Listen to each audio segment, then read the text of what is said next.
అందరికీ నమస్కారం అండి. వెల్కమ్ టు అవర్ నింగి నేల యూట్యూబ్ ఛానల్. ఈరోజు నేను సి విటమిన్ పచ్చడి అయితే పెట్టేశానండి. అదేంటి సి విటమిన్ పచ్చడి అంటున్నారు అనుకుంటున్నానండి. అదేనండి ఉసిరికాయ పచ్చడి. ఈ ఉసిరికాయలో సి విటమిన్ పుష్కలంగా ఉంటుంది కదండి, అందుకనే అలా అన్నాను.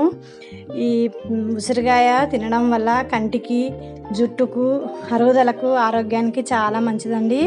కావాల్సిన పదార్థాలు చూసేద్దాం రండి. అరకిలో ఉసిరికాయలు తీసుకుని శుభ్రంగా కడిగి వాటర్ లేకుండా తుడిచి ఉంచుకున్నానండి. ఇందులోకి ఒక టీ గ్లాసు కారము, అదే సేమ్ గ్లాసు ముక్కాలకి ఉప్పు, 2 టేబుల్ స్పూన్ల మెంతులు, 50 గ్రామ్స్ ఆవాలు, 2 ఎల్లిపాయ గడ్డలండి. ఈ మెంతులు ఆవాలు డ్రై రోస్ట్ చేసి మిక్సీ పట్టి పెట్టుకోవాలండి.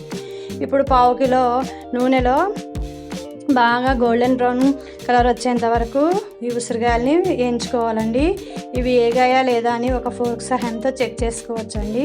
ఇదిగోండి ఇలా వేయించి పెట్టుకున్న ఉసిరికాయలని నేను పెద్దగా ఉన్నాయని చెప్పేసి సగం సగం కట్ చేసినానండి.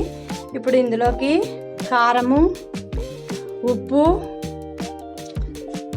మిక్సీ పట్టి పెట్టుకున్న మెంతులు, ఆవాల పొడి,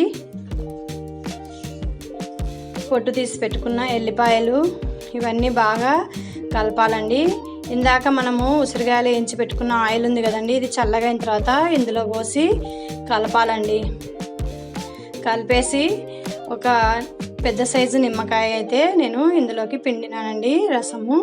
కొంతమంది చింతపండు కూడా వేసుకుంటారండి దీంట్లోకి, నేనైతే నిమ్మకాయ వేసుకుంటాను.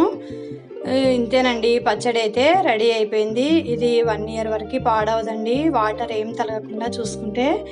ఒకవేళ కలర్ చేంజ్ అవ్వకూడదు, రెడ్గానే ఉండాలంటే ఫ్రిడ్జ్లో పెట్టేసుకోవాలండి. Thank you for watching.